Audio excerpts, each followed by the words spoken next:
Poori Urundai or puffed rice is one of my all-time favorite snack.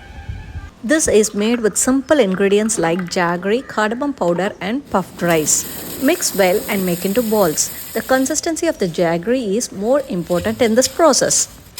Since rice is a staple food in South India, this rice snack is also so popular and it's more affordable.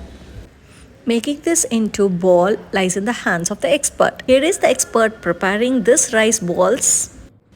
Amazing work. The diameter of all the balls seems to be similar. Wow!